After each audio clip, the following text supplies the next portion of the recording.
کہ وہاں پہ نوکر پیشہ لوگوں کو جج بنا دیا ہے، نوکری پیشہ لوگوں کو جج بنا دیا ہے، اور ان کو لکھے ہوئے فیصلے دیے جاتے ہیں اور وہ پپٹس کی طرح وہی فیصلے لفافے بند لفافے کھولتے ہیں اور وہ پڑھ کر سنا دیتے ہیں۔ ابھی پچھلے دنوں کیونکہ جسٹس جہانگیری صاحب کو انہوں نے ڈوگر صاحب نے سرفراز ڈوگر صاحب نے معطل کر دیا اور ان کو جوڈیشل ورک سے روک دیا، جبکہ اب سپریم کورٹ کا ایک فیصلہ ریلیز ہو گیا ہے، لارجر بینچ کا فیصلہ ہے، اور وہ فیصلہ یہ کہتا ہے کہ آپ ایک جج دوسرے جج کو کام کرنے سے نہیں روک سکتا، ایک جج دوسرے جج کے خلاف کارروائی نہیں کر سکتا، اور یہ اختیار صرف اور صرف سپریم جوڈیشل کونسل کو ہے۔ اب ہونا تو یہ چاہیے کہ جسٹس سرفراز ڈوگر صاحب کو چارج شیٹ ہونا چاہیے، ان کو فارغ کرنا چاہیے، کیونکہ انہیں بھی پتا ہے، لیکن چونکہ حکم حاکم ہے، ڈکٹیٹر سرکار کا حکم ہے کہ آپ نے جسٹس طارق محمود جہانگیری صاحب کو ڈوز دینی ہے اور ان کو دبانا ہے، تاکہ باقی آنریبل ججز جو سر اٹھا رہے ہیں، آئین کی بات کر رہے ہیں، جمہوریت کی بات کر رہے ہیں اور بنیادی انسانی حقوق کی بات کر رہے ہیں، مسنگ پرسنز کی بات کر رہے ہیں، ان کی بازیابی کی، تو ان سب کو پریشرائز کیا جا سکے۔ تو یہ صورتحال ہے، تو لہٰذا آج جو ایک ایونٹ ہونے جا رہا ہے وہ ہے گول میز کانفرنس، وکلا کی گول میز کانفرنس ہے، اور اس میں یہ وہ وکلا ہیں، سب جمع ہو رہے ہیں، یہ وکلا نہیں ہیں بلکہ یہ ہمارے جو قانون دانوں کا دماغ ہیں، سینئر موسٹ لوگ ہیں، وہ سب جمع ہو رہے ہیں، بلکہ کہنا چاہیے کہ قانون کے بابائے آدم ہیں پاکستان کے، وہ جمع ہو رہے ہیں۔ اور میں جب نام آپ کو بتاتا ہوں کہ اس میں علی احمد قرد شامل ہیں، اس میں علی احمد قرد سپریم کورٹ بار ایسوسی ایشن کے سابق صدر ہیں، قاضی انور صاحب سپریم کورٹ بار ایسوسی ایشن کے صدر رہ چکے ہیں، اعتزاز احسن صاحب کسی تعارف کے محتاج نہیں، بار ایسوسی ایشن کے صدر بھی رہ چکے ہیں، اور حامد خان صاحب سپریم کورٹ بار کے صدر رہ چکے ہیں، لطیف کھوسہ صاحب سپریم کورٹ کے بار کے صدر رہ چکے ہیں، علی ظفر صاحب سپریم کورٹ بار کے صدر رہ چکے ہیں، منیر ملک صاحب سپریم کورٹ بار کے صدر رہ چکے ہیں۔ یہ تمام سابق صدور، اور یہ تمام کون ہیں؟ وکلا تحریک کے روح رواں تھے جب ڈکٹیٹر پرویز مشرف آئین کو روند رہا تھا اور جوڈیشری کو کرش کر رہا تھا، ججز کو گرفتار کر رہا تھا۔ اس وقت یہ وکلا قیادت سامنے آئی تھی اور انہوں نے ایک بھرپور قسم کی تحریک چلائی تھی رول آف لا کے لیے، اور کامیابی حاصل کی تھی، اور اس کے نتیجے میں ڈکٹیٹر پرویز مشرف صاحب کو رخصت ہونا پڑا تھا۔ تو اب یہ وکلا دوبارہ جمع ہو گئے ہیں، اور آج گول میز کانفرنس ہے، 11 بجے سے شام 7 بجے تک رہے گی، سارا دن، یعنی کہ ہول ڈے ہے۔ اور اس میں پہلے تو انہوں نے کرنے کی کوشش، اور اسلام آباد میں ہو رہی ہے، اور پہلے اس کو روکنے کی کوشش کی گئی تھی، لیکن اب یہ ہو رہی ہے جناب۔ اور اس میں خاص طور پہ اب یہ جو سپریم کورٹ کا ہی ایک ہے جی بلڈنگ ہے سپریم کورٹ بار ایسوسی ایشن کی، وہاں پہ یہ ہوگی، اور اس کا بنیادی مقصد صرف یہ ہے کہ 26ویں غیر آئینی ترمیم، اسلام آباد ہائی کورٹ میں آئین اور قانون کی پامالی، عدلیہ کے وقار کی دھجیاں بکھیرنے کی سازش اور آزاد عدلیہ کا گلا گھونٹنے کی کوشش کے خلاف یہ وکلا گول میز کانفرنس ہو رہی ہے۔ اور اس میں کل ایک اور ڈیولپمنٹ ہوئی ہے، وہ بھی آپ کے گوش گزار کریں کہ کل جسٹس ریٹائرڈ شاہد کریم صاحب جو لاہور ہائی کورٹ سے مستعفی ہو گئے تھے، ان پہ بھی پریشر ڈالا گیا تھا، وہ کل تحریک تحفظ آئین پاکستان کی تحریک میں باقاعدہ طور پہ شامل ہو گئے ہیں، اور انہوں نے کل جو ایک بیٹھک تھی تحریک تحفظ آئین پاکستان کے لیڈرز کی، اس میں بھی شمولیت اختیار کی، اور اس میں انہوں نے بتایا کہ اس وقت ضرورت ہے کہ تمام وکلا اور جوڈیشری بینچ اور بار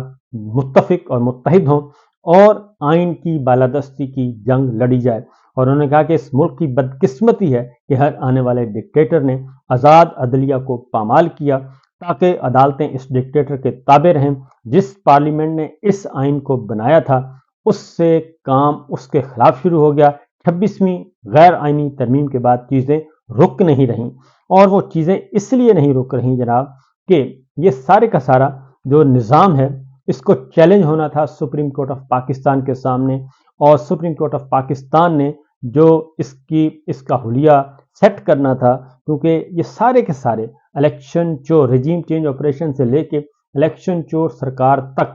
سب کے سب جو ہیں اس وقت آئین شکن ہے، آرٹیکل 6 کی زد میں آ رہے ہیں، اور ان کا کم از کم سزا ان کی 25 سال اور سزائے موت ہے، جو اس سے ڈر رہے ہیں کیونکہ ان کو پتہ ہے کہ انہوں نے کیا جرم کیا ہوا ہے۔ لہٰذا اب ہو یہ کہہ رہا ہے، یہ کس قسم کے ججز ہیں؟ کل مصطفیٰ نواز کھوکھر صاحب نے اس بات کی تصدیق کی کہ جو اس وقت نوکری پیشہ جج بھرتی کیے جا رہے ہیں، ان کے انٹرویوز کہاں ہو رہے ہیں؟ ان کے انٹرویوز وزیروں کے، سیاستدانوں کے گھروں میں ہو رہے ہیں۔ انہوں نے بات نہیں کی، جبکہ سیدھی سیدھی جاتی عمرہ میں ان کے انٹرویوز ہو رہے ہیں، اور وہاں پہ پہلے بلایا جاتا ہے اور پہلے حلف لیا جاتا ہے، پہلے سائن کروائے جاتے ہیں کہ آپ ہمارے وفادار رہیں گے، ہم آپ کو جج بنا رہے ہیں۔ تو یہ سب کچھ ہو رہا ہے، اور یہ بدقسمتی سے یہ سارے کا سارا کس کے امبریلا کے نیچے ہو رہا ہے؟ یہ جناب ڈکٹیٹر صاحب کی امبریلا کے نیچے ہو رہا ہے، اور ان کو اس بات کی کوئی پرواہ نہیں کہ پاکستان کا مستقبل کس طرف وہ لے کر جا رہے ہیں۔ تو اسی طریقے سے جو میں نے آپ کہا کہ جسٹس جمال خان مندوخیل صاحب نے وہ فیصلہ تحریر کیا ہے، انہوں نے کہا کہ سپریم کورٹ یا ہائی کورٹ کے جج اپنے ہی ساتھی ججز کے خلاف فیصلہ نہیں کر سکتے، اور نہ ہی اپنی ہی عدالت کے دوسرے جج کے سامنے جواب دہ ہیں۔ یہ تحفظ اس لیے دیا گیا ہے کہ کوئی جج اپنے ساتھی جج پر کنٹرول یا غلبہ حاصل نہ کر سکے، جبکہ اس وقت اسلام آباد ہائی کورٹ میں بھی یہی کچھ ہو رہا ہے، اور سپریم کورٹ میں بھی یہی ہو رہا ہے کہ